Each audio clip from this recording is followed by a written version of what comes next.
Are we live? I think we're live. Hey, everybody. My name is Hagen. Welcome back to Lettuce Comics. And today we have our Sunday show, the Comic Book Hangover show. I'm joined, as always, by my wife and co-host, Holly Comics, Nate, and our special guest today, Chanko. How are y'all doing today? Doing good. Great. Thanks for having me. Yeah, absolutely. Did everybody have a good free comic book day? I had a great one. Like, it was awesome. I don't know. I was at a con. I was at a convention, so yeah. My shop was hopping. When I got there, the parking lot was full. Like there's an out of business furniture store, and their lot was full. And I was like, surely people are parking cars here, right? Like this isn't for the comic book shop for free comic book day, because I've never seen the shop packed. And it was overflowing. Line wrapped around the entire store. It was really Awesome. good to see. Lot of kids, Awesome. a lot of families, and not people just dying and dashing for free books. People were picking stuff up, and yeah, they had artists. It was a really, really cool day. So I hope my shop, Mages in Greenwood, did really well because they had that huge crowd, and I hope maybe some people are going to go back. You know, it wasn't just a one and done for them. Wow, that's encouraging. It was really cool. Every time I go to a free comic book day, I try to not just get like the free comics. I am always like, I've got to buy. I have to buy something, you know. Yeah. But yeah, before we get started, y'all, we should probably go ahead and say hi to the everybody in chat. The first person here, as always, was Eric from SideQuest Comics at 1:19 a.m. God, I mean, is this like his last stop before he goes to bed, do you think? Because it's always some asinine time in the middle of the night. I don't know. I would assume so. Yeah, sometimes I was trying to think, like, did I have the link made by then? Because Nate, you actually had to remind me to make it this week. And I think I just did. Yeah, so there's that. JSS Brooklyn, how are you doing today, sir? Good morning, friend. And Christina Payne. If you guys have anything that you want to promote, we don't care. Send links to them and they will post it in chat for you. Yep. Got a show coming up or a cool video we should go watch. Yep. And our buddy Dope from Dope Comics. How are you doing today, bud? Dope's the man. What's up, Dope? Chris Chanko was just on his show. Chris, that's a RL friend for me. Yeah. And K Munin, you should actually be seeing some items of culture today, I think. Yes. So you're in for a treat, sir. Right. Big Nasty. Rich. I'm curious to see, you know, what Chanko brings, because he is a man of culture, and we're not used to that around here. You can tell by my grooming. So one message at 1:19, and then the next one at 9:28. So. So he got do whatever you want to with that. He got 8 hours of sleep. He's fine. I guess so. Matt from Matt Likes Comics. How you doing, bud? Good morning, Matt. Cram Bradley, which is a great name. Yeah, I want to know. I got a message from him on Instagram that he had to work yesterday, so I was wondering if he ever did get any books for Free Comic Book Day. The Dead Man comic cover show. That's Terry from England. Good morning, friend. Holy cow. I talk to Terry often. I love his show. Yeah. Oh God, his collection of DC, like when he goes through those Supergirls and actions and stuff, I just love it. Yep. We've got Just Michael. Just Michael. Good morning. And I think that's everybody. So yeah, I just wanted to make sure that we got everybody. So Chanko, for those that are in chat or watching back that don't know who you are, what is your I'm stuck on an elevator with somebody and I want them to check me out. Like, what's your elevator pitch for yourself? Yeah. So been lifelong comic nerd since I was probably about 4 years old. Been in and out of the hobby. A lot of time out and then back in, some just reading, and then really back into collecting heavy probably about 2.5 years ago. And I started a YouTube channel in January, like second week of January. And yeah, I kind of, jumped headfirst into it, and now kind of really kind of ingrained in, amongst the YouTube comic people, and, really happy to meet a lot of really cool, friendly, like-minded people, and kind of share thoughts and comics on all things comic books and nerd culture. And what's your wheelhouse? Like what is it that you like to collect comic book wise? Nowadays, it's I most of my money and focus goes toward pre-code horror, pre-code crime. And but I do a lot of cover buys too. I love Mark Spears and Gabriel Delato and David Nakamura, and I love Suspiria. I keep talking about her. She's just amazing. I love everything she does. And another newer guy, Kendrick Lim, Kunka. A lot of people haven't really known about, but I believe he's going to be on the show with Rich and I. I've been talking to him, but he's in like Singapore, I think. So we have to kind of coordinate times. But really, really cool artist. If you haven't checked out Kunka, people should. I'll try to remember if find out.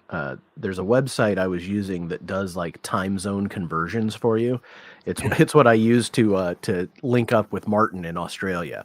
I'll try to send you that link if I can remember. It was very helpful, like finding something that was like, this is the middle of whatever for both of us, so it would work out. Yeah. I work for an international company, so I'm a bit accustomed to it, organizing Teams chats and all that nonsense that I don't want to talk about. Yeah, I was about to say, please don't use the word Microsoft Teams in this. No. I really don't feel like bringing work into this. Right. Every time the notification goes off, I'm like, oh man, who wants me? There's a YouTube ad that keeps popping up, and it'll say something along the lines of "work is broken," and I'm like, yeah, and they're like, we're trying to use too many apps. We got to make them work together. No, we got to use less apps. I want to be on less. It's not because I need my Teams and Zoom and all of that crap to talk. That I report that ad every time it comes up because it angers me so much. Right. That ad slides me straight into the political sphere of that peasant rolling around in the mud in Monty Python. Yes, yes. That ad represses me. It's 100%. I hate it. Yeah. And K Moonen just corrected me. I think I swear, guys. I was telling Nate and Hagen that my dog was throwing up in the middle of the night, and I haven't slept very well. And I did flub the name. Sorry to Nakayama. It's okay. I only learned very recently that David Nakayama was the DNA. I thought DNA was like a company, Oh, we put out these covers, and then it's like, no, and I'd heard them both, but I didn't put it together. There's no shame in not knowing things or mispronouncing. Yeah. Especially at 9:30 in the morning. DNA is a really cool, I don't know if you would call it a pseudonym or just an initialism or whatever, but yeah, it's super cool. Yeah, and he just crushes everything he does. He's so good. Oh my god! So actually, I have back there that Superwoman is David Nakayama, and it's one of my favorites. King Noonan is asking the important questions. Yeah, it's true. Actual Chonko is doing fine. He's sleeping very well while I'm not. He's he swallowed like a full piece of rawhide, which obviously had to come up at 3 a.m. So. Well, that was gonna be another one of my questions. Is you said actual Chonko. Is your dog named Chonko? Yeah, the dog. The channel's named after my dog. But like, if you've ever watched my very first video, like I knew when I made the name that at some point, like I'm like this big baldy beardy guy, and people are going to say, "Oh, that's a Chonko," and it was going to become my name that it obviously, and I've. Like at first I was kind of like, well, my name's actually Mike. I know my parents didn't name me Chonko, but right, not your Christian name, right? I actually had to change my name to Nate. My name is Hall, on my birth certificate. Right? Can you imagine like holding? Yes, officer. That's absolutely No, I knew I adopted the moniker and I've embraced it. And in fact, when I was having things signed. At this con, I was having it signed to Chonko because I knew I'd be showing it on the channel sometime. So, yeah. That's really funny. That's cool. Can't wash it off now. Well, I remember seeing you in the comments of things before you started your channel, specifically on Alan's weekly show a lot. And I don't remember what it was on, but somebody was. It may have been Biggie Shack, and you put your intro out. You were like, "Oh, I just got this intro made. Let's watch that." And I was just like, it was so perfect. Like I'm thinking of starting a YouTube channel. Here's a badass song and graphic intro, like just out of nowhere. It I really had the made channel me for about feel a month inadequate. at that point. So, but nobody was watching. But yeah, Okay. Matt and Biggie, like I always say, like from the beginning, Matt was the very first person who had me on a stream. He just was like inviting people on. I jumped in and Biggie. But yeah, both of those guys and Brian at Beyond Wednesdays, like, you know, like those three guys, like from the beginning, they're like, hey, you should check this guy out. And when nobody was watching it. So I always say I always have a debt, you know, to those guys. I always anything they need me to fight somebody or something. Matt is tremendous for like he will bring anybody on and talk to them and just be and you don't have to like I just put out my first video. Matt Likes Comics will probably reach out to you. Yep. Because he is just such a nice little shepherd for this community of highlighting new people and welcoming them in. Tremendous guy. Truly a good person, and Biggie as well, man. Biggie does so much for small channels. Like on his stream, he's always promoting, you know, like newer and I guess he's done it his whole time. So yeah, very cool. Can't say anything bad about either of them. Can I ask about the music for your intro? Because I feel like I've heard you say that is a band that you used to be in. Yeah, that's interesting. It was friends and I did it for about 10 years. They're still kind of carrying on, but they're just just doing just the three of them just playing music once in a while. And I show up sometimes, but I was like, yeah, guys, I have this YouTube channel. I have this kind of like jingle worked out. I don't know that you call it that, but it's like an intro. And I went over there one afternoon and we knocked it out in an afternoon and paid a guy on Fiverr to do that, the animation, who also did my logo, the same guy. And cool. That's stay tuned. I have like 2 or 3 other songs, like they're going to be like full songs. There might be like one short bit that I think we're going to do. Like, it's just if you haven't watched my channel, I cry and bellyache and insult people about packaging, like when they send me things, it's become kind of a trope or something. I don't know. Like now it's like I have to do it every time someone sends me a bad package. But I'm trying to change minds one at a time, you know, you don't need to mummy things in tape and you can't send it in a paper envelope. You got to try at least, but yeah, there's going to be something. Chanko cries about packaging. Chanko cries. Yeah, there's going to be that's great. And then another one that's going to be Dirty Rotten Comic Flipper, and it's going to be kind of a middle finger to people who don't like people who sell their comics. I hope it's tongue in cheek and I hope people laugh about it, but it is going to be a bit aggressive. And then another one, Nerd Stink, I think I'm going to do, which is just about waiting in lines at C2E2 and just general lack of awareness of body odor that you encounter at some conventions. Some other songs are coming. I don't know how they'll fare, but I hope they're funny. The intention is for them to be funny. So the only thing that's important is if it makes you laugh. If it does that, then it did its job. How long did you play in the band, you say? It was about 10 years. I mean, but it was like, it was just, around here, local friends parties and stuff like that. It was never like we're touring in a van or anything like that. Hagen and I both have like musical inclinations as well, so cool. I find it interesting. Yeah, punk rock, a lot of covers, some originals. just goofing around. Yeah, I know. Verdi, Wagner, Schubert. Yeah, that's more my wheelhouse Right. than anything. This guy's like so classy, you know. I'm like Rancid and the Suicide Machines over here. Is The bands that you guys like and have been in would take the choirs that I like and have been in and just shove their faces in toilets. Like that's just how it works. I don't know, maybe Chonkos, but the bands I was in, we were like we were in that emo screamo kind of era. So it was cool to be skinny, little, and wussy.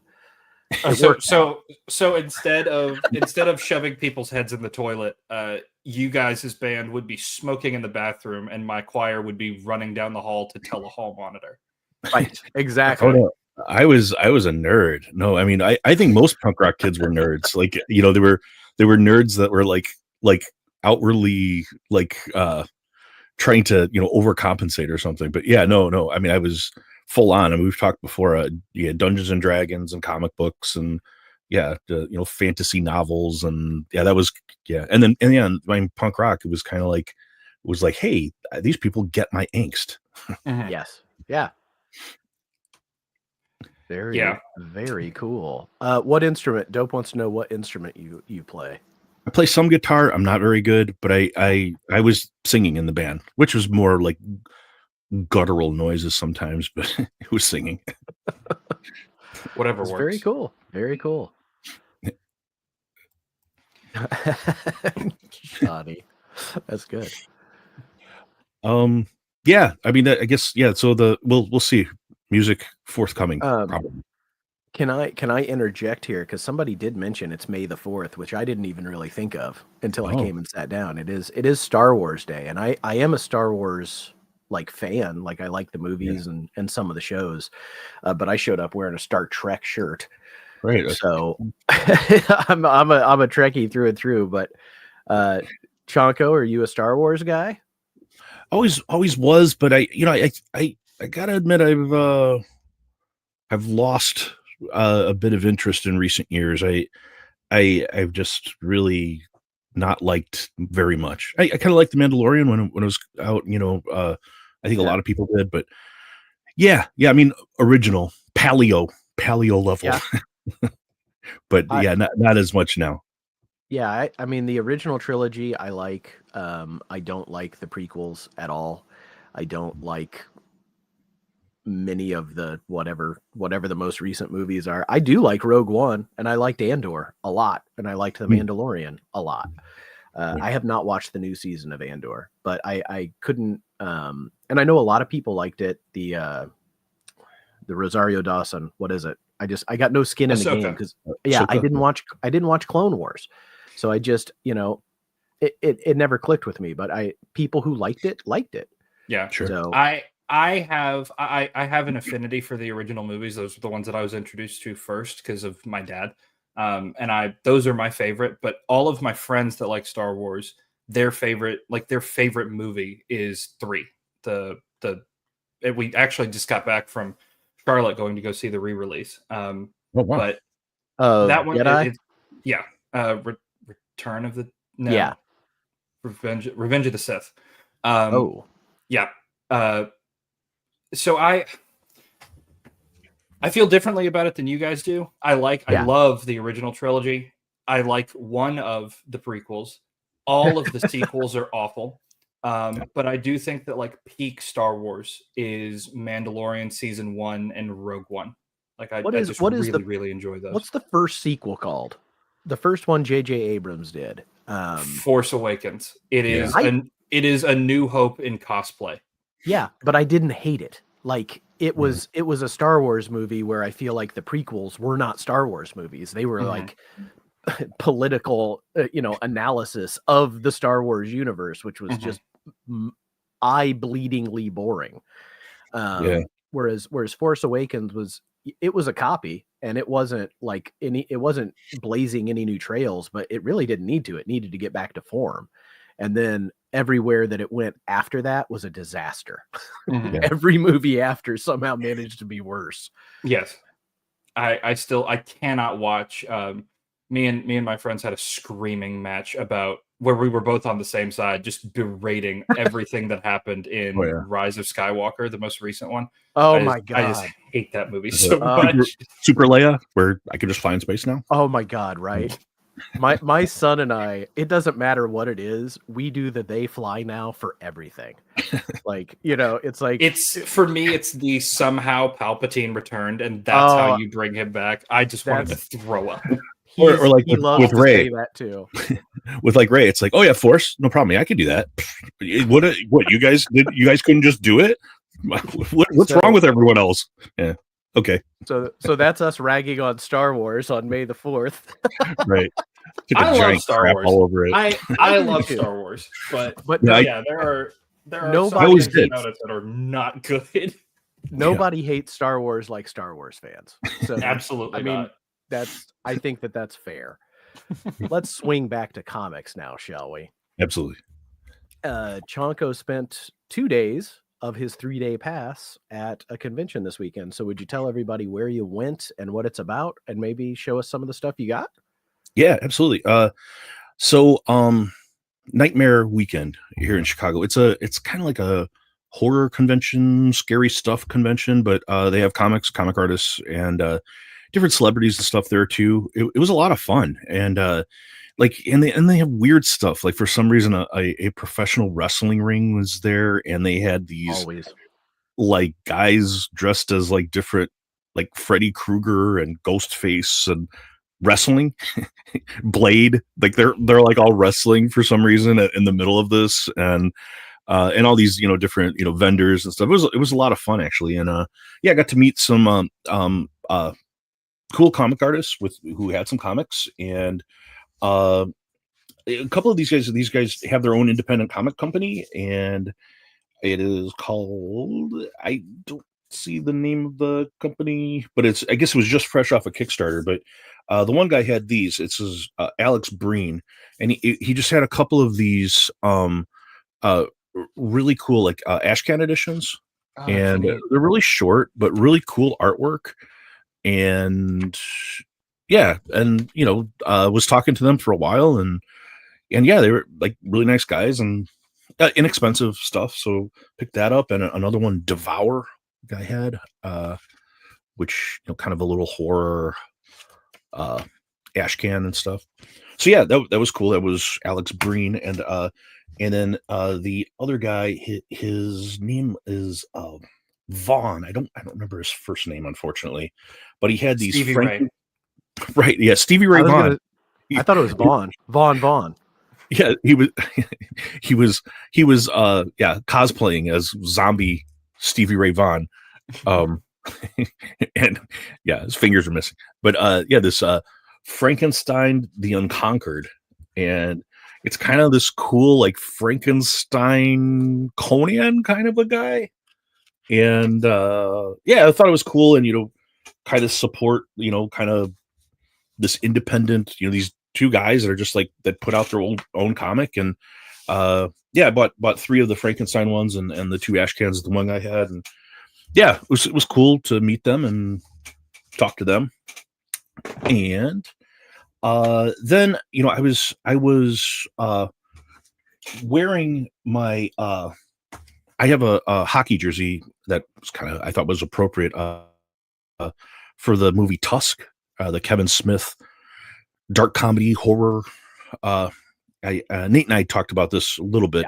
I guess he's seen it. I don't know if you've seen that, Hagen, but I pump the tires on this anytime somebody wants to asks me for a movie recommendation. But I'm always like, you don't look into it, don't read anything about, don't watch, don't just go and watch it. And most people are have a similar reaction to what I had. Like, what is this? If you like weird and you like horror, it's Kevin Smith's horror movie, and that's all. I'm totally with you, Chonko. I think it's one of those movies. There's a couple of movies that I recommend, and I'm like, please go in blind because it'll be so much better. And that's one of them. Tusk is it is nothing like any movie Kevin Smith has ever made. And you said he's talking about doing a sequel to it, which is I have a story. I have a story that on that, but One of the people I met though was Robert Kurtzman, who he's like one of the great visual effects artists. Like he made Predator, he made The Predator, he did a bunch of other movies. Nightmare on Elm Street, he did Freddy Krueger, but he also did Tusk. This will ruin a little bit of it. I'm sorry for people, but yeah, he signed me a set photo from Tusk. I had the Tusk jersey on. If you see my Instagram, there's a photo of me with Kurtzman and wearing the Tusk jersey, and so that was kind of cool. But directly opposite, on the opposite side, was Brian O'Halloran. He's Dante from Clerks, it's Kevin Smith movie Clerks, and he saw my jersey too, and I went over there, and he was selling a comic called Odd Tales from the Curio Shop, and that's like supposed to be him, and he's like he's like a crypt keeper type thing where he's like curating the story for you, and and telling these horror stories, and yeah, he put this out and signed it for me, and talked to him for a while. There was I'm not sure. I'm sure it has to be. It's so wild. I hope people watch this and have their minds blown. But I wrote it down. The only thing I've seen of Tusk is the poster and that picture that you just showed. I don't know anything else. It's wild. I think people will like it. If you don't like it, at least you'll be like, what? One or the other. But you yeah, were going to waste that hour and a half of your life anyway. Oh, absolutely. I hope people. I was going to watch a Hall Yeah Comics video. What's wrong with you? Go watch Tusk. Right. Hey, Chonko, who put out Odd Tales? What is that? An independent, or because that really appeals to me? Rocket Ink Studios. RocketInkStudios.com. Like INK, like ink. So. Yeah. Okay. Yeah. I'm writing that down. Hagen, have you seen Clerks? I believe I have. It's been a while, but I have seen Clerks. I mean, you got to remember, Chonko, he's about half our age. So, yeah, our wheelhouse, I guess. That is peak indie 90s. That's what made me want to make movies. Was that? Yeah, no, that's vintage to me. Exactly, and that's like that. That's the best time of my life. Back in my day, we used to sit around and watch Clerks. Yeah, we did. Dust farters. I think I had that movie memorized. Yeah, if you don't remember Dante is the main guy. Where I'm not even supposed to be here today. It's supposed to be here today. But we were talking about Kevin Smith, and he's like, yeah, Kevin's making a Tusk 2. And I was like, what? I was like, that's happening? He's like, yeah. He's like, he was at a convention talking to John Carpenter and said that he was going to make a Tusk 2. And if you saw the look on Carpenter's face, he went like, oh no. Like he just like at the great John Carpenter telling Kevin Smith, oh no, at making a Tusk 2. So it was kind of a cool story that he shared. I love that. But another person met with it's Joey D'Alia, Bozo. I met Bozo. Wow. Yeah. He was much smaller than I thought he would be. I always thought he was kind of a tall guy, but no, a small guy. But yeah, he was Bozo on WGN, out of Chicago from 1984 through 2000 and I don't know, 2 or whatever, whenever they stopped the show. But so for a good portion of the time, and here's with Cookie and Wizzo, of course. I didn't realize that was still being made that late. Yeah, it was. They did a special they did in 2000 was like a behind the scenes and stuff, which is hilarious. If you ever get to see it, it's like all the bloopers and them inserting kind of like dirty jokes sometimes that weren't caught and were like made it on air, but like subtle dirty jokes. It's really funny. And Wizzo's hilarious. Like he's my favorite. But yeah, so that was cool to see him, and then also got to meet the great Nicotero from Walking Dead, and I believe he did like Day of the Dead. He did a couple of the Dead movies, but the kind of main zombie creator, and most of the time I think Walking Dead was on, he was kind of the visionary of bringing that to life. He was like kind of the main one, directing. I know they switched up directors, but is he? He's a director. Yeah, but also visual effects. He's like the main zombie visual effects guy for most of the movies you've seen past 1990 something. He's like the guy. So yeah, visual effects, but he was also directing Walking Dead a good portion of the time. They switched directors, but he was kind of the guy behind it. So that was kind of cool.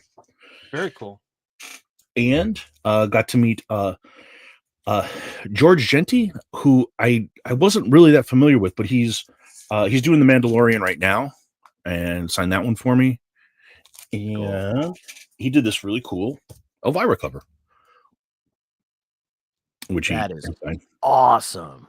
And I was intending to have her sign this as well, but can you go back to that Elvira cover real quick? Yeah, does she have like balloons of other horror icons? Is that what that is? Or they're like all vampires, all different like different styled vampires. Like sorry, it's not working too well. There it goes. Oh, that is really cool. Yeah, super nice guy. And this was like a con exclusive, and he's we were talking to him. He's like asking about signatures. He's like, you know what?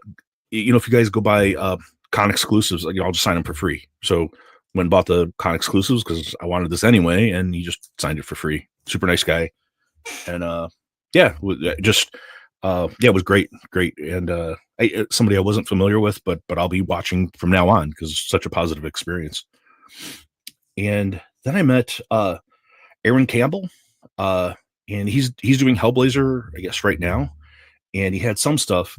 But he worked on Swamp Thing and various other things. But I had him do a sign and a remark on this Hellblazer. What he did a remark of Swamp Thing, kind of in back of. Oh, cool! Yeah, so that was kind of cool. Another super nice guy, and of course, each one of them, I was like, hey, I have a YouTube channel. You should watch my, which I know that they never will. They'll be like, oh yeah, I'm fascinated. Please, but no, I know. That's why I hold the QR code up and make them sub live on the spot. No, click it now. I've got time. Great. These people behind me, they'll wait. They all signed up too. Right. In fact, everybody in line. Uncle, sing the song. Yeah. But also Tim Jacobus, who I was not familiar with at all, but he's for most of the run of Goosebumps. He was the artist, and I had a couple blanks. Cool. This artist was not there. These Army of Darkness blanks. So he just did like these sketches. It was just the price of a signature. Just did little sketches. So it was kind of cool. I had a little booth there and was kind of neat. And that's the slappy kids still like Goosebumps. Oh, absolutely. Yeah. And they've Scholastic has put out a lot of graphic novels of them, and those have been really popular with my students. So I love that it's a show on something, Netflix maybe. But I love that's still in the culture. Yeah, there were kids coming up. I was just going to say that I'm glad that Goosebumps is still around, because Goosebumps was a thing for me, and I didn't realize that Goosebumps was way older than when I was reading it. And so it's good that it's keeping on going. And he was even showing, like, we're talking, he had time, and he was showing like us, like some of his art, like, it was all a lot of painted stuff, hand painted, and he's kind of transitioned to digital and kind of showing like the different eras, because he's done it for many years now, the covers, and like really prolific and really, really good, and really nice guy. Like, he's I was like, how much would like a remark cost? Like, just whatever, I'll just sign it, I'll do something, don't just pay me for the signature and whatever. So it's cool. It was cool. That's cool very to do that. Yeah, nice guy. And right after us, there were some kids, and they were picking up like which like picture they wanted signed and stuff. So that was kind of cool.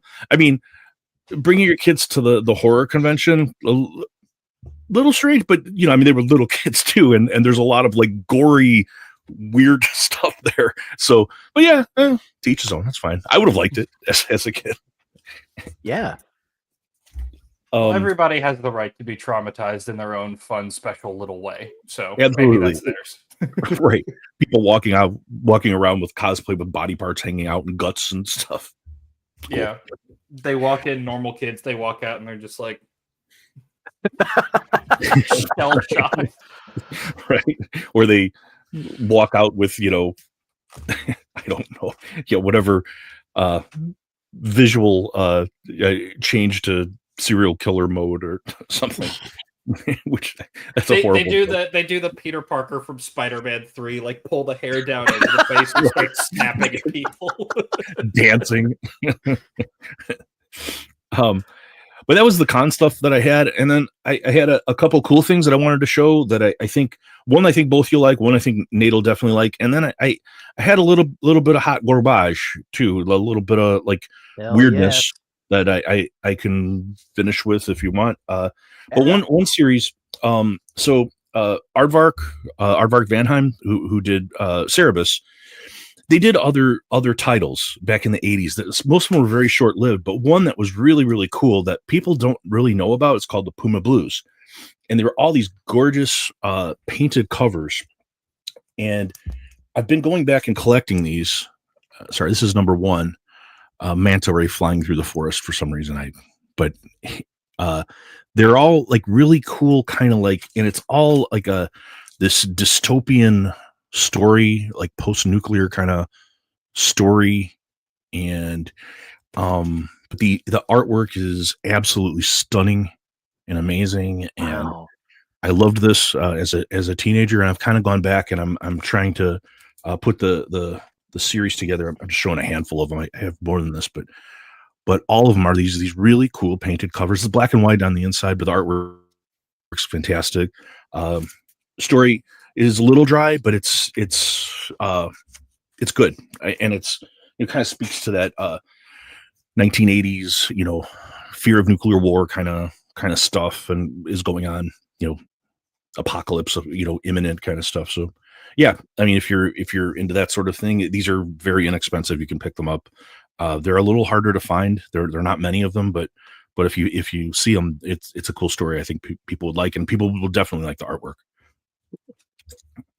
And then the other one, Nate and I know we have a shared affinity for Cerebus. Yep. It's my favorite story of all time in comics. I brought my phone book because I want to talk about that before we go today. I want to talk about it a little bit. Absolutely. Did you see that Dave Sim did something like a post Cerebus story called Cerebus in Hell? Okay. Yes, because I found in Nashville, Fornicators Incorporated #1. Oh, okay. So I think if you look on the back of that, you may even see that that's advertised. I'm not going to recommend that you get it. It's like a comic strip, and Cerebus is a character, and it's just, oh wow, it's not good. Like, I didn't like it at all. Is it Dave Sim doing it? I think it's Dave Sim writing it. The comic strip itself, I think, is just like pictures that they've posted. So it's like a 4-panel strip, right? And the characters don't move or do anything. It is just Dave Sim like bitching about things that he hates and making fun of things that he hates in very like not funny or clever ways, just kind of aggressive. I just didn't like it. Like, it wasn't. I don't know. I didn't like it. Some people might, and that's fine, but I don't recommend it. This is cool though. So this is like a little arc about Cerebus. Well, the end of Cerebus dies. In fact, one of the kind of classic things about Cerebus, fairly early on, he gets his fortune told, and I don't remember what issue or what part it is, but the first 10 issues. Yeah, you will die alone, unmourned, and unloved. Yeah, and that's Cerebus gets old, and that's exactly what happens. But this is in hell, as Cerebus probably deserves. Given some of the stuff masquerading as Pope for a time, which is probably my favorite story arc is Church and State when Cerebus becomes Pope and it begins conscripting people and tells every able-bodied man over the age of 12, no 8, no make that 4. And he's like, they're like, certainly should be some exemptions. He's like, okay, no dead people, but hold mirrors under their nose to be sure they're not faking.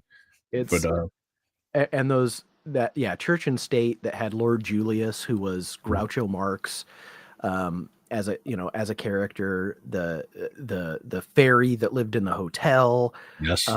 There was just, I think that's High Society. I think you're thinking that's right. There. That's right. High Society was the fairy. But that led into Church and State, right? Yeah. It's like High Society, then Church and State. And those arcs are amazing. And they're, absolutely. It's just such a, Dave Sim wanted to do 300 issues of a story, focused on one character written by one person, and he achieved it. Like, as an achievement, it is insane. And drawn by Dave Sim too. It's like totally him. Well, Gerard does all the backgrounds, who right, fantastic. And I think when Gerard comes in is when it goes to the next level. Yes. Dave Sim does a great job with the characters, and I think his like cartoon style for Cerebus, the way he animates him, it just harkens back to like, Looney Tunes and Warner Brothers classic animation. It's awesome. It's so good. But when Gerard comes in and puts in these like realistic, zip-toned, very detailed backgrounds, it just takes the whole thing to another level. And it really is an achievement. And there's a lot to be said about what's wrong with it, because Dave Sim is kind of a crazy person. But I've always looked at it like it's not just like this person achieving this thing that they set out to do and do 300 issues. It's also kind of a psychological examination of the guy himself. Like, he's putting himself into that comic, and you're kind of getting, whether you agree with him or not, and a lot of times I don't, but you're getting a weird like look into somebody's mind. It's good. The other part to it that's underrated too is like the individual issues where on the back cover there's like a photo of him, and a lot of times just like the debauchery of the late 80s of him partying with cocaine and he was like dating this she was like a cosplay person before there was like really cosplay, but she was kind of like an adult model, and these photos of him just like off the rails and kind of trying to come back on the rails. Like, all of that is reflected in the story about a bar that that burned down. So the controversial part is Mothers and Daughters, which I still love. I think it's fantastic, and this is where there were these shouts of misogyny showed up. But I think it's a really interesting viewpoint that he has, and people weren't listening because he was immediately shouted down. Now later on things came to light about Dave Sim that are indefensible, and you can't say, oh, Dave Sim's a great guy, but at that time when he was like cast out, I was a big Dave Sim defender, but I still love it. And incorporating Margaret Thatcher and Oscar Wilde and Ernest Hemingway and all these people who become characters in this, and these real long form like things where a lot of people would not have patience to read. But I digress. I could talk about Cerebus more than I need. I have actually a Cerebus tattoo here. Holy shit! Yeah, that's my first tattoo I got when I was in the military. This is when Cerebus comes crashing back down to Earth after ascending to the moon, walking on the moon, talking to this divine figure, and comes down. He's lost everything. He's no longer Pope. He's lost all his money, lost all his power, all his friends, and he's alone and just on the steps. Do you have? I think it's a Cerebus where the flaming carrot shows up when he's in the void. Yes, yeah, I have that. It's so good. I have a lot of really weird Dave Sim stuff. I've got like I've got an art piece above here.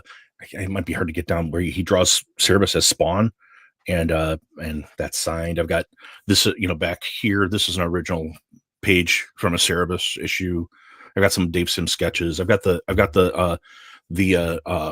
the markup for the cartoon, like they did. They're not really cells, but they're like prints of what they were working on a cartoon for some time, which Right. you can see on YouTube. You could see they like tried to do it, and Dave Sim is voicing it, and it's it's bad because that's not what Cerebus sounds like to me. He's like he makes him sound like Jimmy Durante or something. He's like, "Wah, hey guys," he's like, sounds like, I'm like, that's not what he's supposed to sound like in my head, you know.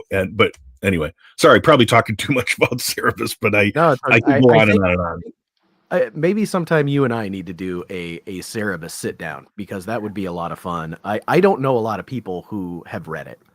And It's hard to read. I'll fully admit I have not read the whole thing because I don't have all the phone books. But I've read everything that I own, and I know how it ends. And I know what I think of it. And I do like it.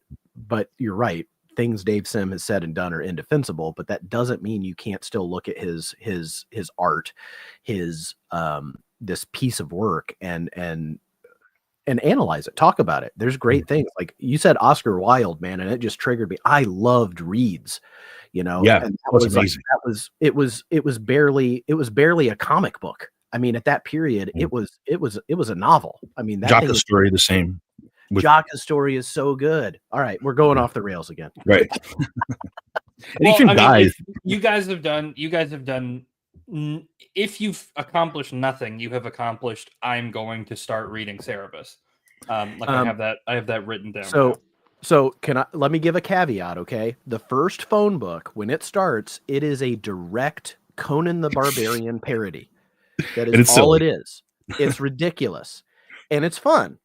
Once you finish this one and you get to High Society, where he's living in the Waldorf Astoria Hotel, that's when it turns into the Cerebus that I think, at least that I fell in love with, probably Chonko as well. Absolutely. When it stops being a parody and becomes this world that Dave Sim creates, which is a lens for him to say things about the modern age that you know, the 1980s that he was living through in Canada. Like, that's the other thing. It's a very it's not an American comic book writer's perspective. It is a Canadian comic book creator's perspective, which for me as a kid in the 90s, that was very unique to see. So it just builds and builds, and you hate Cerebus so much sometimes for the shit he does. He's such a God, he's terrible. Yeah. And there are a lot of terrible people in it. There are. And for a long time, Jocka turns out to be pretty terrible too. Yeah. And I'm sitting there thinking, like, you know, Dave Sim is making these like statements and things, but then other times I'm like, oh God, this is what he actually thinks. And Elric, Elric of Melnibone, the Elric, he shows up, and the whole time he talks like Foghorn Leghorn. He's like, right. Boy, you got the attention span of an overripe grapefruit. and Cerebus hates him. And there's a character, the Wolveroach, who just appears as just different Marvel characters, because he has multiple personality disorder, and he shows up as the Moonroach and Wolveroach. And he's a Sandman parody at one time. Like it really is a book that goes everywhere, but somehow manages to be really well done. And Adam from Up and Adam just said, yeah, those are the first trade paperbacks that were ever made. Before then, you didn't get collected editions. Dave Sim started this with his phone books, and these are still in print. You can still find them. The originals, also, I mean, I've got originals that still hold up really well. I think it was for a long time, it was like the only like sustained self-published comic. Like, you know, there were attempts, but it was the only one that like sustained over years, and it was the longest running independent comic until overtaken by Spawn. So 30 years, I think it ran. That's wild. Yeah. But Spawn was not run by one person. You know, Dave Sim wrote and drew every issue of Cerebus. There was never a guest artist or a guest writer. It's always him. And that's an accomplishment that has yet to be bested. And I don't think it will be. I don't think anybody else is going to have that kind of drive. No. And you know, and it's part of the insanity of Sim. I mean, like there's like, who would do that? I mean, I don't know. Like, I can't imagine, but, I would like. I don't know that anybody has the patience for it, but it would be cool to do like a Cerebus reader, like focused YouTube things where you're just walking through like the entire run. But at some points it becomes so dry and so like reading heavy where it's like you're reading like novels at a certain point. It'd be hard to get people to like actually be like, I don't really want to read this. I could see people falling off, Well, pretty we could do it. The series would last about 30 years, and you and I could make it and probably be the only people to watch it. But I'd be okay with that because it would be an excuse to reread it. Yeah, I mean, maybe like certain issue focused things where some of the biggest ones or the coolest ones or controversial ones that would even be good. But you guys want to see some garbage? Hell yes. So this is early. This is from 1989. It's called Rough Raiders, and it's this. The only thing is, it's Tim Vigil, who I love, but it's bad. But the cover's awesome. Yeah, right? the cover doesn't tell me that it's bad. The cover looks sick as all hell. Story's bad, so but Tim Vigil, he did Faust, which is another one of my favorites. I've got a bunch of Tim Vigil stuff behind me here. In fact, I have like a thing I bought off eBay. Somebody made like fan art of Faust. Like it's an action figure that they made cobbled together from a bunch. I could grab it here, but I love Tim Vigil. I met him at a convention one time, and I don't know if he's just inherently weird or. He might be on the spectrum. I don't know, but he was by himself sketching, and I walked by. I said, "Oh, Tim Vigil." I was like, "I collected Grips and Faust and everything," and he didn't look up. He just went. Well, he kind of looked, and he just like, "Thanks." That was his reaction. Nobody at the table, and I was like, okay, bye, Tim." It was like totally like waved me off. Like no, but I didn't get it, but yeah, it sucked as a big fan to be like just brushed aside when there's nobody there. You don't know if he's having a bad day or, like you said, he may have some kind of anxiety issue, and maybe it takes everything he's got to get a table and sit there. Interacting is hard. I don't know. It was really like awkward. Like it was the way that it happened was so like purposeful and like, I don't know, maybe not purposeful, but like, yeah, it was just, maybe it could have been drugs. There was something where he didn't want to interact at all. I don't know, but anyway, he was like one of my art heroes, and that interaction soured me on him. But anyway, that's too bad. Deadbeats.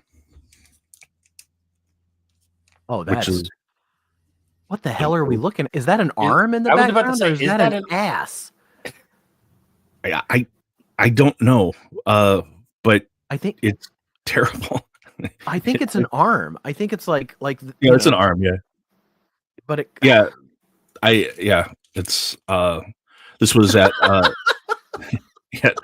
at my local antique shop. I have a little booth there where I sell comics, and another guy had these. I was going through his books, and these were all like like $1 each or something, which $1 is probably too much, but I was like, okay, well, that's bizarre. If I see stuff like that for $1, I'm just always like, I've got $1. I'd rather have the Deadbeats than the $1 at this point, like just to know.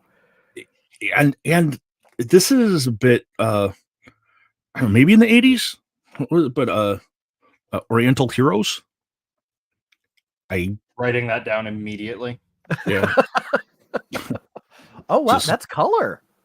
Kind of color. It looks like they tried a little bit, but it's almost like yeah. It's not terrible, but I have more than one of these.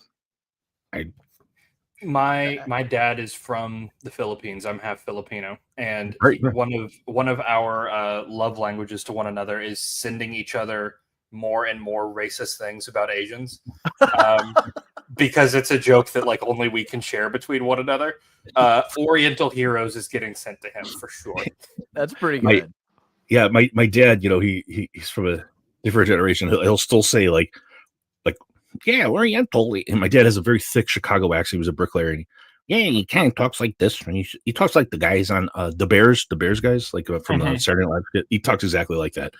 And I said, "No, Dad, it's not Oriental. The people are Asian. A rug is Oriental." He's like, I don't know anything about this. I'm not talking to. He doesn't know. It's just. Yeah. I mean, there's definite like language shifts that have happened. My father-in-law is 83 and in a nursing home, and he says some stuff that is cringe-inducing, but he really doesn't mean anything by it. I get it. Exactly right. My dad's like one of the nicest people in the world, but he doesn't know. He doesn't know like there's been this shift where you can't say this, and that's not the right way to. Yeah. A different side of the same coin is that my dad and I say things to one another around the dinner table that would absolutely have us canceled if it ever got out. Well, if you're making fun of white people, we got a lot of things you can poke at. Sure. I do like spicy food though, man. I don't know where that one came from. I do. But do you also like ham and mayonnaise? Because that's a quality meat.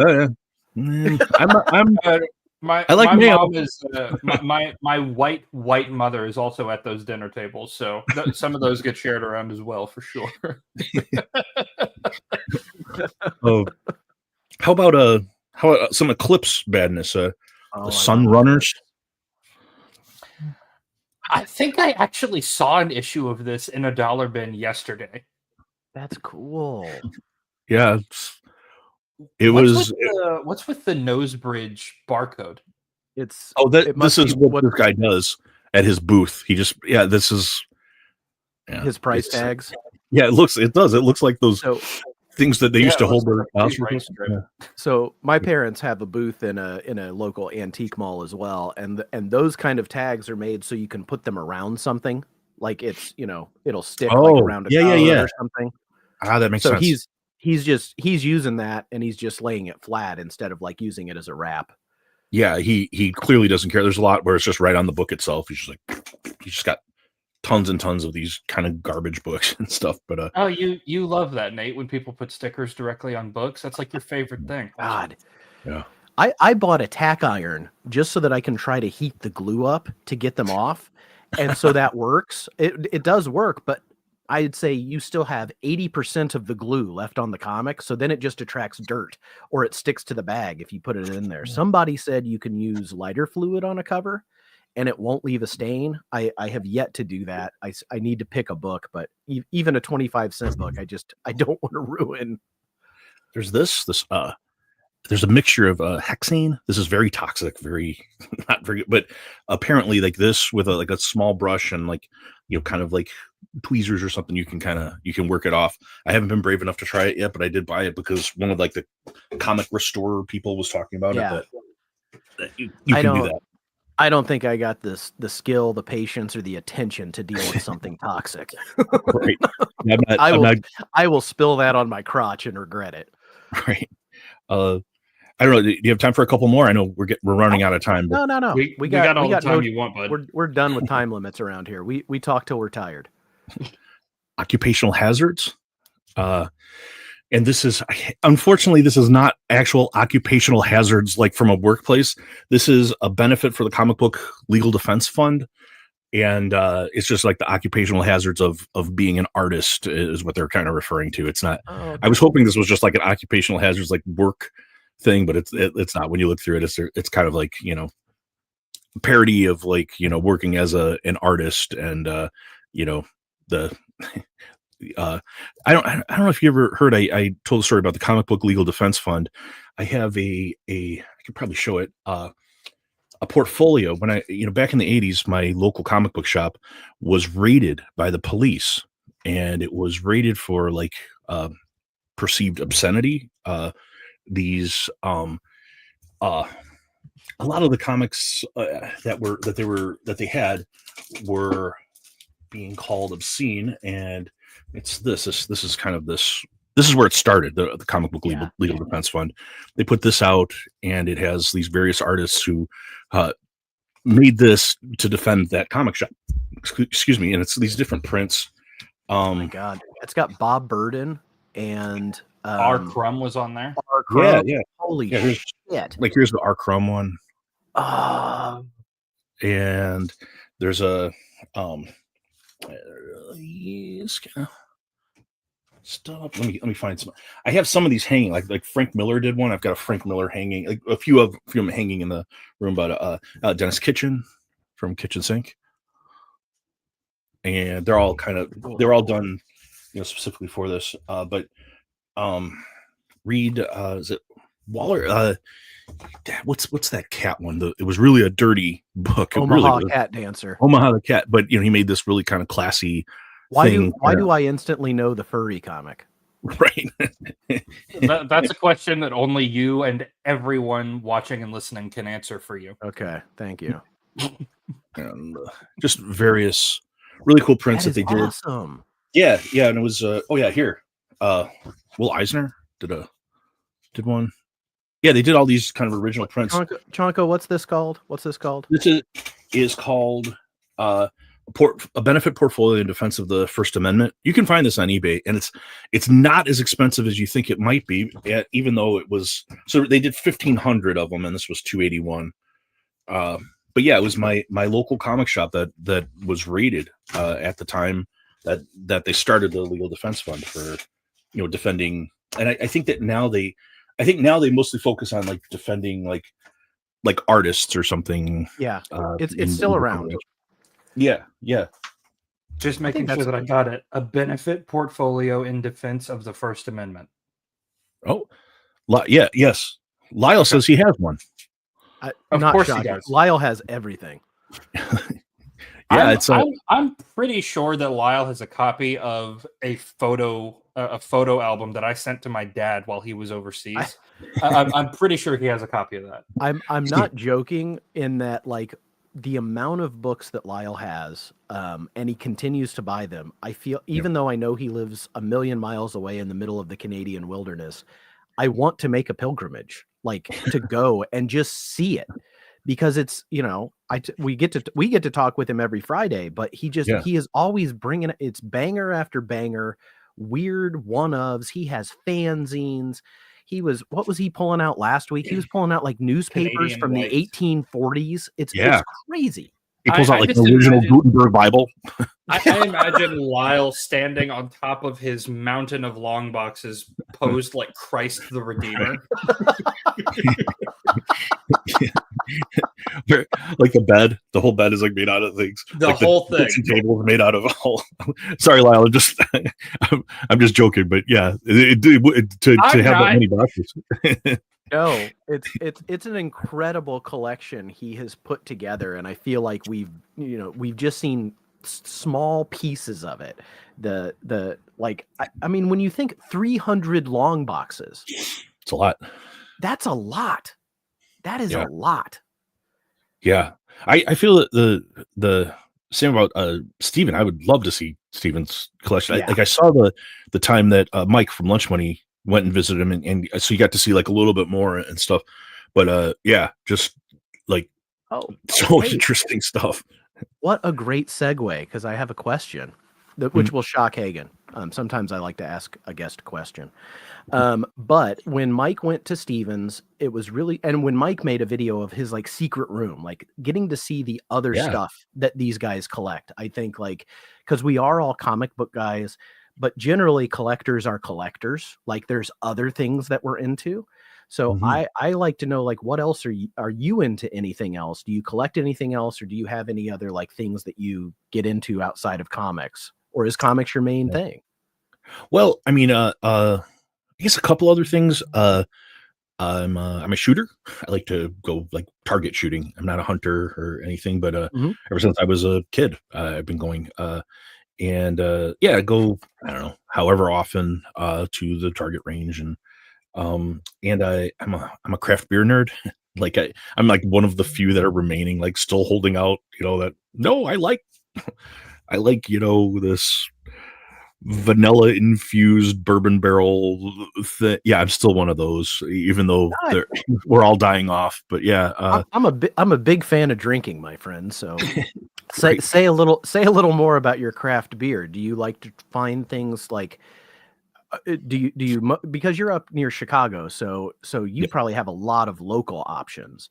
yeah, And really craft beer it kind of it peaked. I feel like a yeah. lot of these breweries have that I used to follow have kind of died off. I got off the craft beer train and just started drinking whiskey because I'm not here to mess around anymore. Right. I'm getting there quick. But do Screw you that find liver. things from all over, or do you stick to local? Yeah, well, that used to be me. I was like really heavy. Like I was in like inner rung of hell beer nerd. Like I was like this room that I'm in at one time was all shipping boxes because I would trade beer across the country, like where I couldn't get certain things, they couldn't get certain things. I live very Right, close to right. Three Floyds, so I was able to get Three Floyd stuff and when it wasn't really widely available and send it around. So yeah, I used to. Yeah, it was more back then, but I now Three now Floyds it's is down here. That's in Indiana. That's I'm in an Indiana. Indiana brewery. I'm in Yeah. I'm in Northwest Indiana, like near Chicago, but Oh, about yeah, okay. about 30 minutes from the city. But I'm in yeah, Northwest Indiana, just over the state line, so very close to Three Floyds. Sweet. Yeah, Well, that yeah. means we're probably only about 3 hours away from each other. You're near Indianapolis, or Yeah, I'm okay, south of yeah, Indianapolis, but yeah, I mean, I just say Indianapolis because that's right. Indianapolis encompasses like the six middle counties, and that's where I am. I always say the Chicago area because like Right, you say Northwest Indiana, then somebody's like, oh, where? Like you gotta like try to right. in your mind's eye, like where the hell is that even? You see all the algebraic equations while you're Right. trying to figure out what Nobody that could be.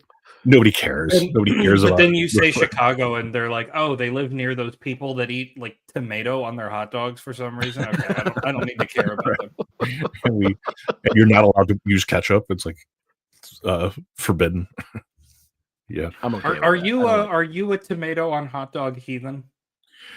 I'm not a tomato on hot dog guy, but I am of the mindset that like I don't want ketchup anywhere near a hot dog. It's just kind of mustard for me.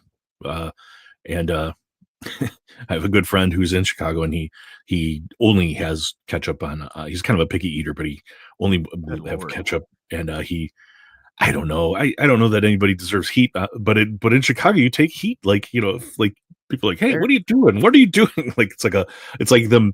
It's like the same in Chicago as like putting ketchup on a steak. That's how they feel about it. I don't care yeah, one way or the other. Eat whatever you want, but I don't either.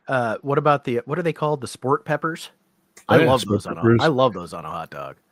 Yeah, yeah, celery salt, a little bit of celery salt on there, and the poppy seed bun. Yeah, I'm into Uh, all of that part of it, but yeah, the whole salad on it, that's a little bit much for me.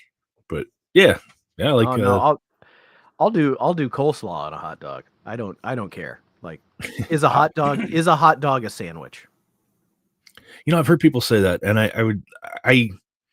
I guess my thing is I don't care. Because I guess it depends on how you hold it, right? I don't know. It's like I mean, it's like I've heard people, go either way, and they're like, well, no, why would you call it a hot dog if it's not? Yeah, it's probably a distinct different thing or just a subset, or I don't know. But Yeah, it's like I love I don't care. I'm gonna Yeah, start using that for these kind it's of questions. I eat it. I don't really care what it is. If you make me decide, I'm gonna call it a taco just to piss you off, and then I'm gonna keep eating it. yeah, Um, for me it would be more like, yeah, go after yourself. I'm going over this way. I don't even want to talk to you, man. But I think that goes to like what you were talking about, and I still haven't watched it. I watched half of it, half of your stream with Dope the other day about different Mm. kinds of comic book collectors. Oh yeah. And even though even though I have an opinion on the way I eat a hot dog, and I Mhm. have an opinion on the way that I collect, that's for me. Like, I Right. don't care about how 100%. anybody else eats their hot dog or collects their books, as long as they're doing it, to make themselves happy. The only thing that kind of pisses me off about collecting, and I don't know if this will connect to what you had talked about or not, but I did want your opinion on it, is when people only buy to sell. Like, I'm going to buy this thing to make scarcity happen, to sell to, it's not about facilitating. And I get that comics is a business. I want this, we need sellers, but there is a group, and I see it a lot on, like right now it's very prevalent on Whatnot, where it's like, we're ripping Daredevil packs, we're doing this. And that stuff to me is like, it's not really, that's not for collectors. It's not for readers. It is for FOMO. It is to get people to think that they want something. And like when Whatnot put all these books out, I see those in the 50-cent bins. I can't remember what it's called. There was a Whatnot exclusive book from Comic Tom. And I mean, I see that book for 50 cents all the time. And It wasn't 50 cents when it was going crazy on Whatnot or on his site. And so I don't know what you think about that. But yeah, I don't care what people do as long as it's making them happy. I just don't like when people are taking advantage of people trying to be happy. Yeah. The point that I was making, I said there were what I thought were three different kind of distinct subsets within the comic hobby. And I thought there are people who are readers who really, are talking about how I only read comics. There were the collectors, people, I have to complete this run, and, that kind of a thing. And then there was also speculators or, sellers, or investors, I guess I think I said, and I think, people kind of cross over between these and maybe more so here or there, at different times or different titles or anything like that. But my whole thing was, and what I was bristling at, what I noticed a lot was people who I thought were, they think they get to gatekeep the hobby. And I was kind of like, no, you don't, if you're only buying comics that you read, I think that's a very good thing. And I want people to read comics. I think people should read comics, but I'm not going to mandate you have to. And you don't get special consideration because you read so many comics this week. I don't care. I mean, I do care. I do care that you like it. That's the thing. I want, I think there's room for everyone. There's room enough for hobby in this hobby for anyone, no matter what you like. If you're doing strictly cover buys, all you care about is the artwork. Good. More power to you, whatever you're doing. I think you're missing out. I think you should, read comics, but I don't begrudge you doing that or investing. You're going to, buy this comic because you think down the road this comic's going to be worth, more money. Good for you. I think, but again, I think if you're investing only, I think there were a lot of people within COVID, in the COVID time that's what they did. And then they got in. I think first off, I think you're going to suck at it. I don't think you're going to be a good investor because you don't know what you're talking about. You don't understand the hobby from in kind of more intimate part where you read and appreciate the artwork and storylines and history and in these kind of things. And so I think you're missing out on a lot by doing that. But my whole thing was like, somebody trying to pronounce themselves some sort of comic purist that they get to decide, where the room is for different people. And like, I would see people in chat comments sometimes say things like, like someone would do clearly a cover buy, it was like, hey, look this. And they would say, well, what's the story? And the story is, I don't know. I might have bought 4 different versions of this because I like the different artists. Am I going to read the same comic 4 times? It's like, dude, go away. It's like I think there's room for everyone, and I think that, I was more bristling at the fact that people thought they get to decide. And I was trying to make the point that if you're, as long as what you're doing isn't screwing somebody over, like what you're saying, if you're going into a comic shop and you're buying like the whole stack and nobody gets one because you're a dick. No, that person, I don't want that person around. Or if you're doing something like that, I don't know, like, that I didn't like the Comic Tom thing that happened at C2E2. And here I am talking about, again, one of the biggest YouTubers in the world. He's gonna, but yeah, I mean, there were these supposed C2E2 variants, Mark Spears things, and he just took them and auctioned them on his site, and they were like going for like $300 or $400 and they were not available at the convention at all. Like he just took them all. So stuff like that. No, and that's not what I'm saying. I'm just saying that, like, if you're if you're selling comics, I don't care. Good. I sell comics. I sell comics often. I sell comics like every week on eBay. There are a lot of things I don't care about Sonic. Somebody does, but I will buy a Sonic. I'll press K Munan's in I, here. I, I was about to say K Munin would. Oh yeah, would buy that. He's heard me say this. He's heard me say this before. So I do appreciate that someone else likes it. That's cool that you like that. Or Transformers. I don't really care. But I'll send that into CGC. Oh, you don't like Transformers? Canceled. Sorry, man. But other people do, and I'll send it in, grade it. It's now worth more, and I'll sell it on eBay. I don't see a thing wrong with that. I don't need to keep all these comics, and honestly, it's kind of how I absorb some of the hit for these damn Golden Age books that I buy. Is to sell comics. I sell some, and then obviously my personal collection where there's things I would never get rid of, like things that I cherish and I would never sell. I think that's really well said, and yeah, like I don't like people taking advantage. I think back, like very similar to your Comic Tom thing, is that when Absolute Batman came out and there was like a run on that #1 for whatever reason, when I went to my shop initially and I had put it on my pull list because I'm an idiot, and I did end up liking it, but I had one. Somebody went in there on Wednesday and bought the whole damn stack, and that's. My shop actually does a pretty good job of making sure that people don't do that. But I just mean, like, it got bought out by people that I know weren't buying it to read it.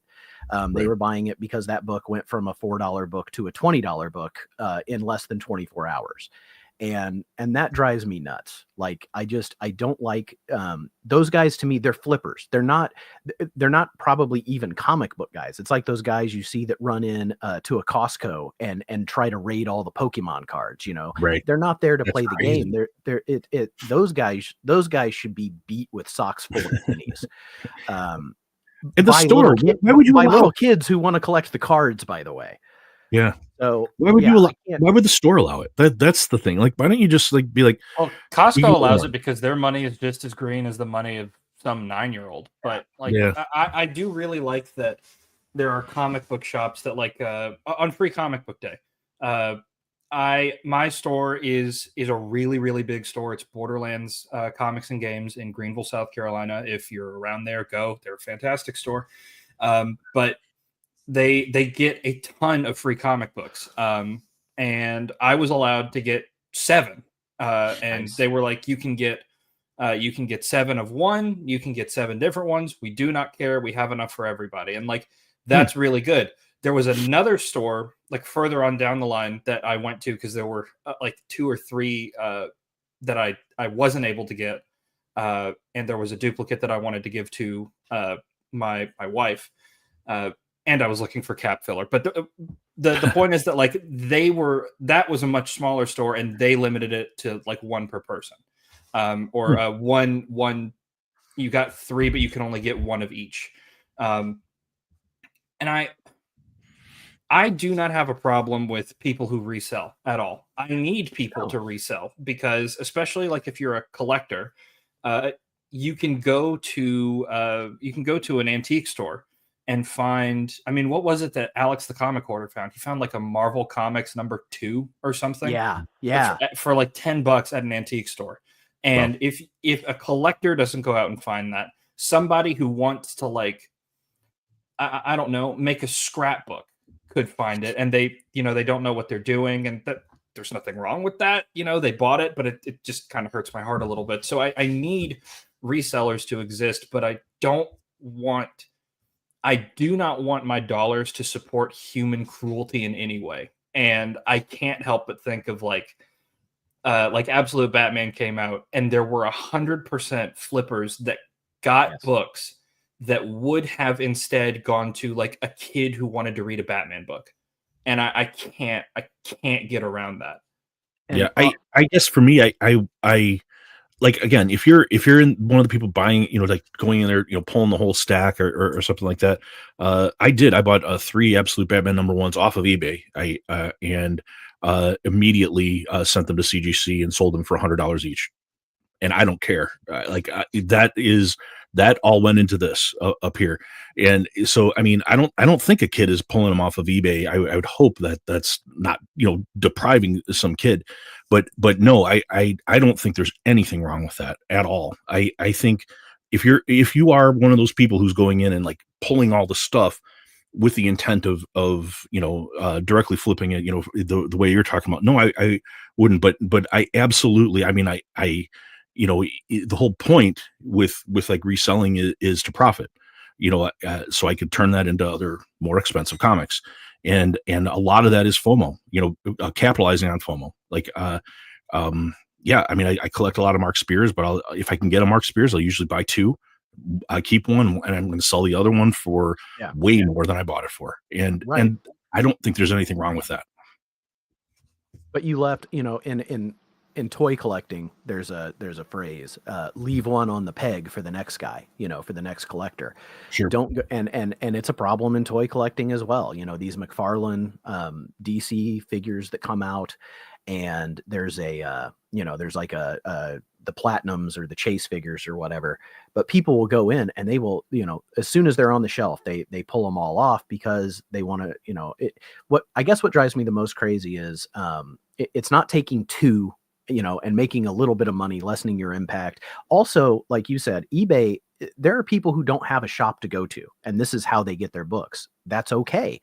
But to take everything. So like, right. With Absolute Batman, people took it all off the shelf, and my shop, when they still had some, like the next week, they were at $18.99, bagged and boarded. And that's what the shop was selling them for, because they had to get fair market value. That was like a run that I don't know what it's going for now. It's just, it drives me crazy to see people who are flipping and not adding value to the community, if that makes sense. Like, they're not a part of the community. They're not enjoying it. It really is just the business for them. But that's just me. I guess,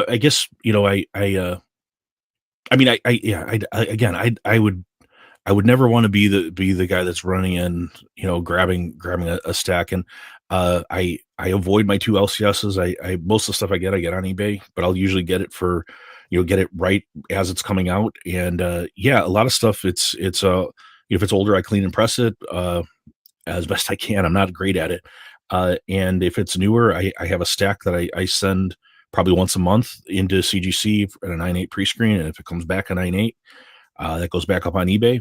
If it's not something I collect, if it's something I collect, then that's part of my collection. But yeah, it's if you really want to wade into those golden age waters, you're going to need to do it somehow. And some of that's just, out of my own personal cash, and some of it's out of money I raised through selling stuff on eBay.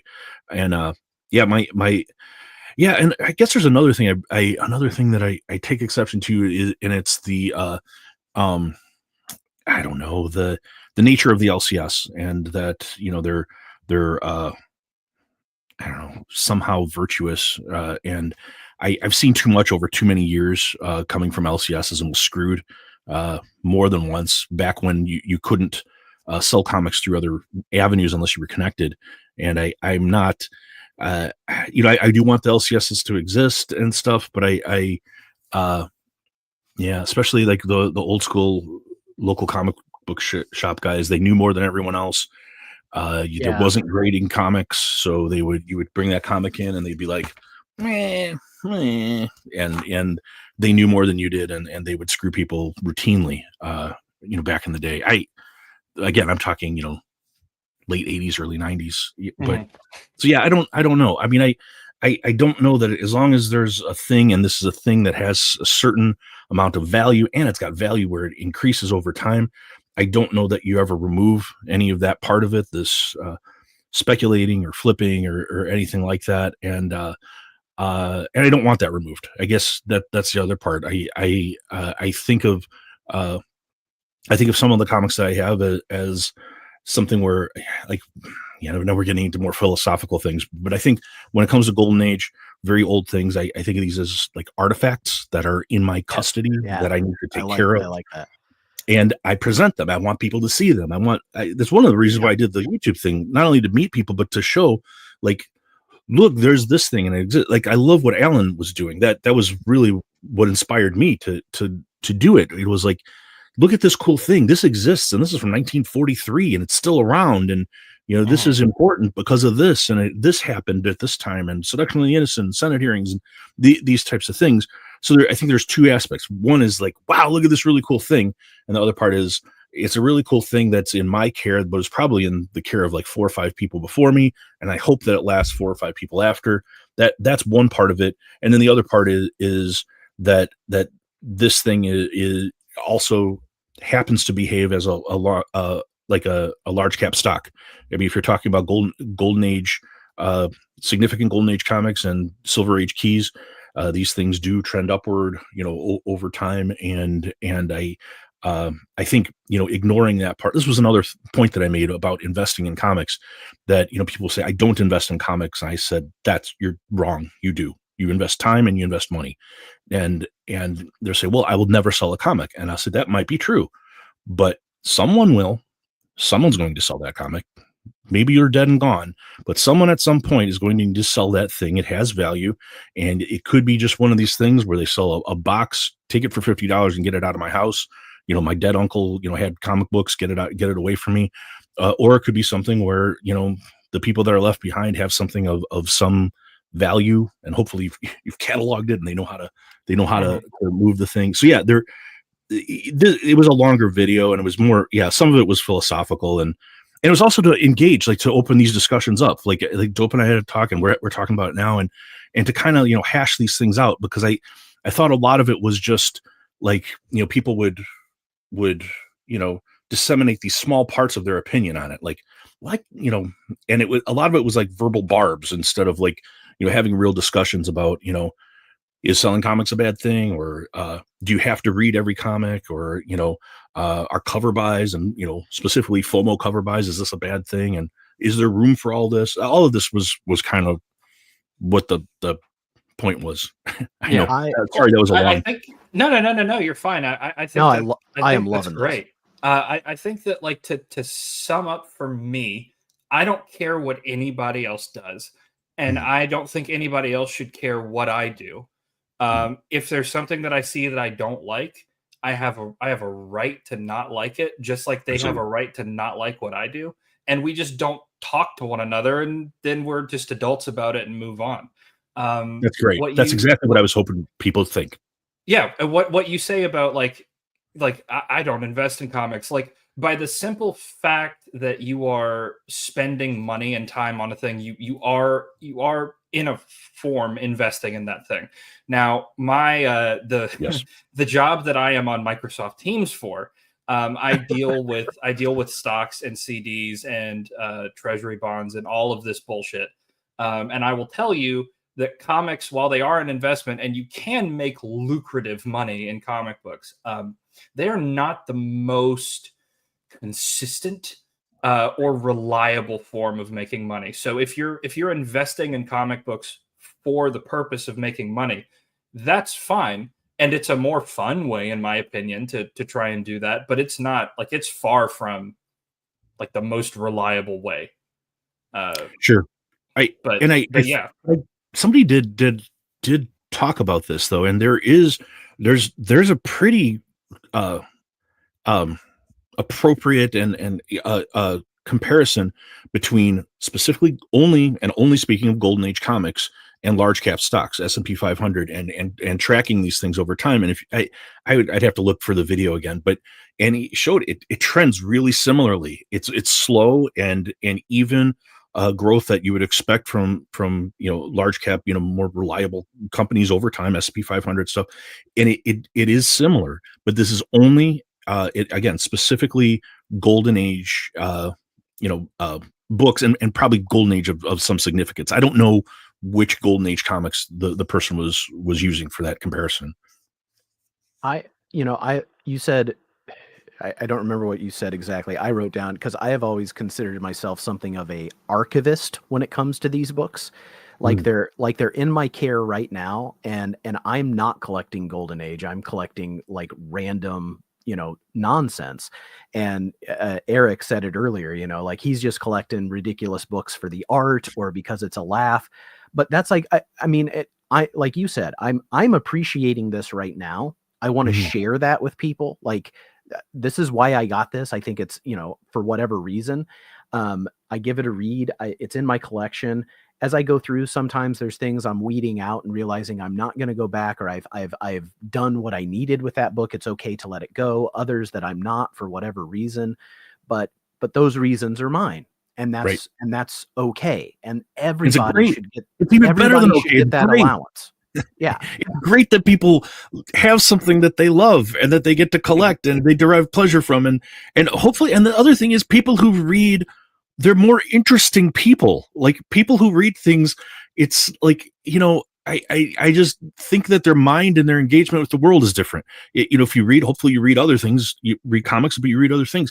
Like I think the way people express themselves and their vocabulary and just their ability to consider, whatever it is they're being told and digest information. And I just find people's mind works better if they read. And so that's a great thing. And even art appreciation. I think there's something great about that, to be able to appreciate something that's beautiful or disturbing or, these things are good. And I want more people to do that. And I also want to make I fully believe that if you choose what you read well, reading is discount traveling. And I think like traveling and experiencing different perspectives is essential to being a well-rounded human being. And if you can't afford to travel, completely understand that.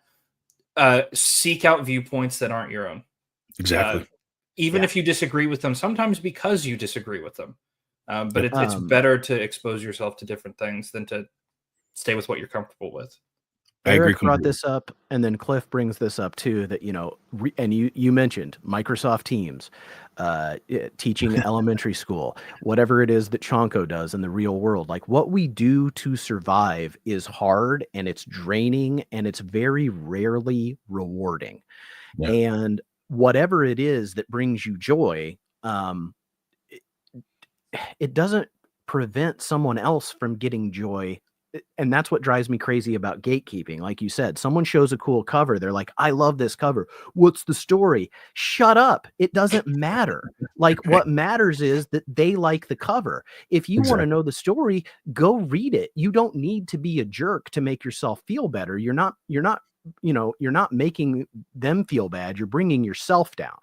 Yeah. And so I just wish, and I will say, like, within this corner of the comic book community that I have been lucky enough to find myself a part of, I don't feel like I get that from people.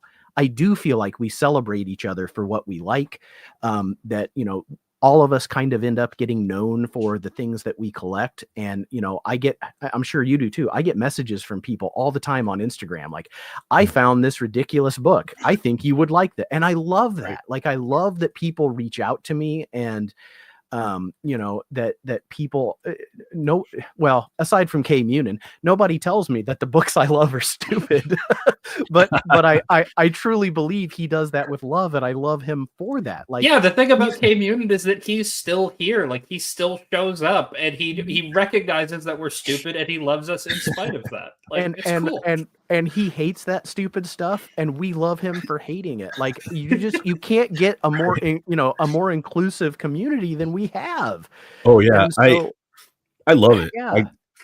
I love the fact that like how, like, sometimes like not only generous. Terry, thanks for stopping by, bud. Bye, Terry. But yeah, how generous people are in like people with their time and stuff, like Alan and Steven, they I've learned so much from them, but also like just generous for that's being Crom's generous. Daughter, I think. Oh, okay. Crom is I learned yesterday. he was in the hot. I mean, I just found out yesterday because I have not caught up on my weekly viewing, but I guess his appendix Yeah. burst and Yeah. he's in the hospital and he filmed Oh, a man. video in the hospital. And so throw that on your watch list. That guy is a beast. And so Beast. Crom, quick recovery, please. I hope you're doing well. We're all thinking about you, dude. Yeah, what I mean, he was like so dedicated to like doing this like comic book collector. I think is it of the month or the year? I don't Yeah, remember. yeah. Well, he and does a monthly thing, and it's going to build up to the thing at the end of the year. But he didn't want to let people down, so he filmed a video in his hospital room. Like I guess he's doing better now, which is great. Got well that's soon, wonderful. Crown. Yeah, good dude. Yeah, Yeah. yeah. And again, like this community, these people are just, I don't know. I feel like we really have, we know things about each other. We message each other. We talk to each other.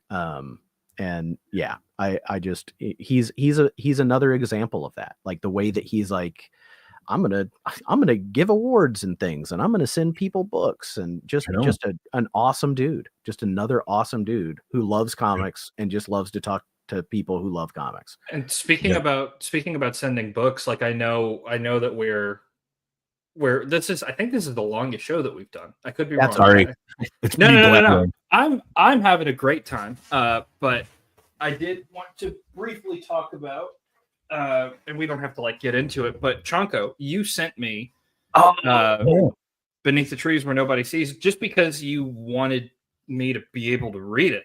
Because I told you that it had been like on my list, and you just sent me a copy. And that has happened like a ton of times. Like I have, after Free Comic Book Day, I have 5 more issues of Cap Volume 1 that I need, and then I'm done with the volume. Cool.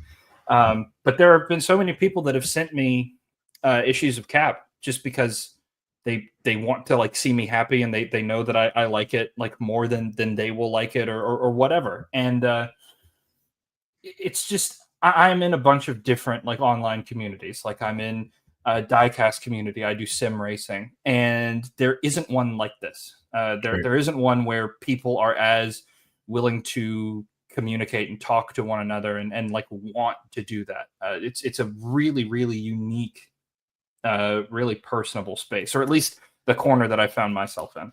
Yeah. Dope Comics just out of the blue sent me a Golden Age LB Cole like cover, like a really rare comic. Just sent it to me. I was gobsmacked. It just, what a cool guy. I sent him a box back. I hope I saw him unbox. He liked it, so I'm happy about that. But I was like, oh man, I mean, it was just so generous. The dude sent me a Joe Simon signed book. Like, wow, what the hell? He sent me TMNT 4 and a million other amazing first print Mirage books, and then said, "Hey, come stay at my house. You and Hagen can spoon." Like, I mean, he and could we not. Did. Oh, we did. But he just, I mean, he is one of the most generous, real people I think I've met in my life, and the fact that I met him through the internet talking about comic books is insane. And hilariously funny, a fantastic collection. Like, smart, he and I, we have very collection. similar taste. Yeah. Horrible taste in friends, great taste in food. Right. And the drop scenes he does in his videos I know. are the best. These things, those little clips of Japanese shows and horror movies are great. But yeah, like, I mean, and that's why I think this year Heroes Con is just gonna, like, all of these people. I'm really looking forward to spending, like, just I don't even care if Hagen keeps saying this too. Like, I don't care if I don't get one book at this thing. I'm not really going. I'm gonna dig. Don't get me wrong. Eric from SideQuest and we're gonna dig. Like, I love to dig through boxes. But if I came home and didn't have anything but my memories of hanging out with you guys, I think I'd be absolutely more than happy. It's just really cool that we always say, like, we're in our real life friend groups, we're the comic book guy, right? And there aren't necessarily other comic book guys that are like us that are as into it. So the fact that we have that virtually is just so cool.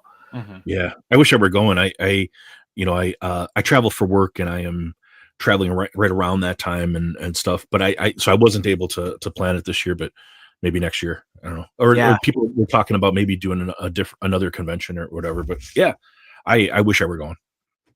It's if it goes like I think it's going to go, I think it'll be my annual big con. It'll be my trip. I might try to, because I could drive it, I might try to do C2E2 next year as well. But it just depends. And Eric and I'm a nap taker. Eric is not going to take nap breaks, but I'm going to take a midday nap break. But yeah, whenever possible, he and I will be side by side on 25-cent book long boxes or whatever. Like I can't wait. I cannot wait. Yeah. I hope everyone, posts pictures and, maybe video. And so I'm really looking forward. I hope to see, all of your experiences. Now that's one we've talked about. So going to Metropolis, Illinois, doing like an overnight or something, because that's pretty close. But seeing the shops and the the Superman statue. There's a Lois Lane statue. Just so much Superman themed things in that town. I know Stevie D's been there, and he told me it was really cool. Yeah. I'm not doing the Muncie Con. I might do, Chris, I might do the May 18th Knights of Columbus show, but I really have to stay in a budget because I've bought some stuff recently and I'm trying to save for Heroes. Blanton's break. We're drinking White Claw at the con, buddy. Apparently it's the law. Apparently White Claw. That's the thing. Is there anything else that anybody wants to show off or talk about? I don't have anything to show. I've just been having a blast talking. Yeah, me too. I think I dragged you guys, much longer than you probably wanted to go. But yeah, I appreciate you letting me ramble. No, it's very, very cool. Very cool, man. You have a cool collection. You have a cool philosophy. Again, you're just somebody who I enjoy your videos. Like everybody, I like to see you yell at packaging, but that's not why, I watch because you genuinely enjoy what you're collecting.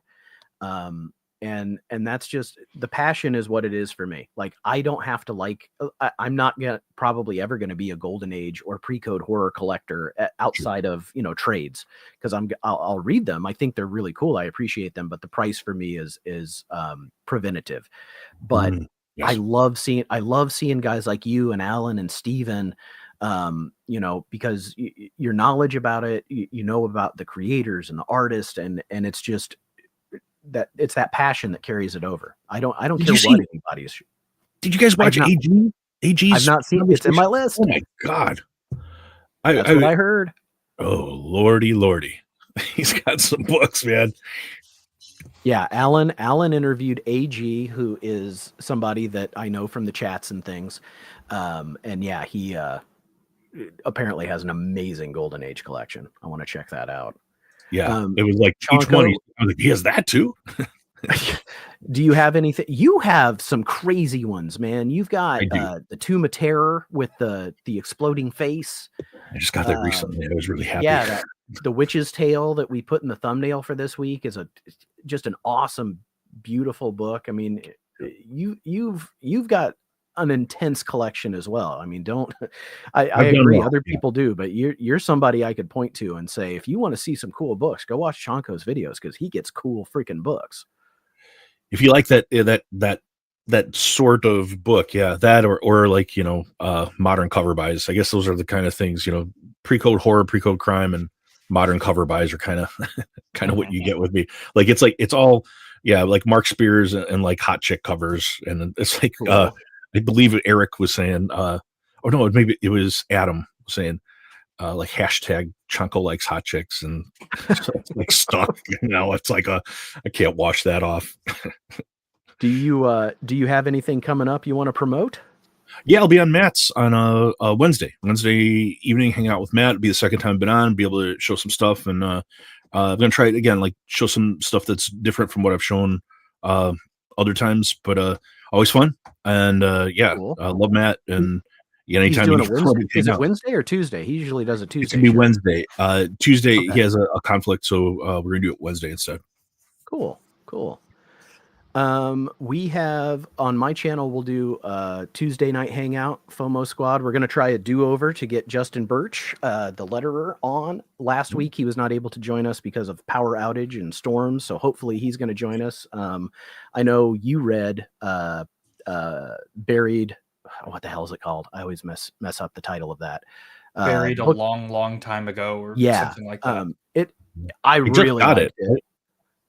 I really liked it. I want to read it. And he's got another book on the shelf that I saw that he lettered. So I'm excited to talk to somebody who actually like works in the industry and just like, what's it like how they get their work and how they produce it. I think it'll be interesting because I really don't know a lot about how, the procedure for how comics are made. So it'd be interesting to talk to somebody who does that. So he'll join us Tuesday, and then next Sunday, Mother's Day, oddly enough, and that'll be on my channel on Hall Yeah. And our guest for the Sunday show next Sunday is Ricky from All Sorts of Words. So that's going to be a lot of fun. So I hope people can join us next Sunday. I'm hoping I can have my free comic book day video out here soon-ish. I tried to get it done yesterday, failed miserably because I was gone all day. And today I'm going to leave. I'm going to go see the Thunderbolts. My son wants to see it, and I really want to see it too. So I've heard good things. I know I've heard good things too. So I'm really excited. And maybe when I get home, I can get to some editing. But we'll see. Might be time for an old man nap. Or a Blanton's break. Maybe I could do two things at once. I can do two things. And enter into a White Claw cloister. No, White Claw. I'm only doing White Claw Tuesdays. It's okay. I'm doing it for the joke.